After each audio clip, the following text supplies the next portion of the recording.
Hi, I'm Wendy Hughes-Jelen with GreenSpacesRealEstate.com and Westside Green Living with Wendy on Facebook. And here I am at Roxhill Park, or Roxhill Bog, or Roxhill Wetland, depending on how you want to look at it, in West Seattle. It's on the very southern edge of the Seattle city limits, next to Roxbury and White Center, and across the street from Westwood Village Shopping Center. And what I wanted to show you today is what a community restoration effort can actually do. And what you see here behind me, here, this is a restored peat bog wetland. Used to look like this, only lower and with a lot of water. These are the play fields here at Roxhill. And what happens is that these fields get flooded so badly. Back in the 60s, they were turned, I think is when they were turned into play fields. At about the same time that Westwood Village was built, you could see the shopping center down here across from Southwest Barton Street. It's a pretty large shopping center with Bed Bath Beyond, Barnes & Noble, Pier 1, Staples, QFC, Target, a few banks, drugstores, and a post office. And at about the time that was developed, this area was turned into playfields. And in 2000, the Westwood Neighborhood Council, which is the neighborhood that we're in right now, which was led at the time by Gary Sink and Terry Griffith, a husband-wife team that both worked at the EPA, led an effort with the community to restore what was a ancient peat bog wetland back to its natural state. And we had a lot of work parties at the time planting these little tiny plugs of plants, and it's so nice to come back 10 years later and see what that effort has done. There's these nice gravel trails. These are ADA accessible that kind of crisscross through the wetland, and we'll go down into a lower spot so you can see some of the differences between the highland and lowland, where water sits much of the year. Uphill, up this way, there's a playground for children and a restroom facility and a parking lot. So come along down.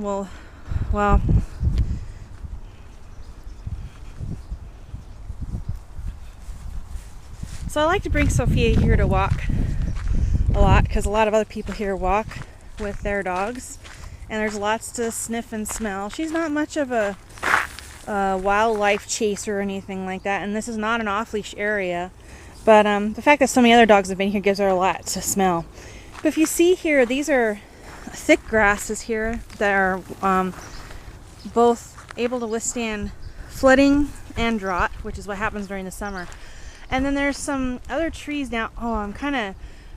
It's been a long time, so I'm trying to remember what some of the plants here are. That here is I think thimbleberry, and there's an evergreen there, and oh man, I'm just drawing a blank. It's been a long time, and it's been 9 years since I did my native plant stewardship training, so I'm a little rusty on my plants, especially the Latin names.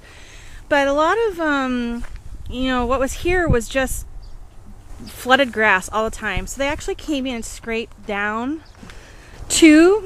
down to the peat, and that's what made this area lower than the area that we just walked down from. Here you could see an area that is underwater most of the year. It's June 1st, so we did just have quite a bit of rain over the long weekend, but it is definitely not any standing water here right now.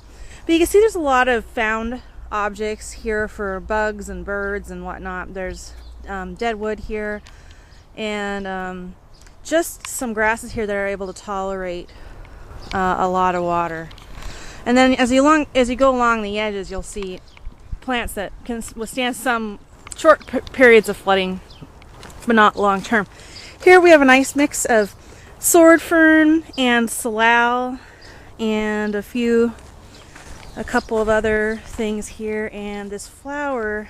If my friend Katie were here, she'd be able to, or my friend Steve, they'd be able to rattle them all off for me. But it's a nice mix of trees and shrubs and grass, all that's able to filter the water here before it gets into Longfellow Creek, because this is the headwaters of Longfellow Creek. Here's some really nice native flowers that are in bloom. It's been a very warm winter, so it's kind of hard to, a lot of stuff that normally would have been killed off kind of carry through the winter altogether.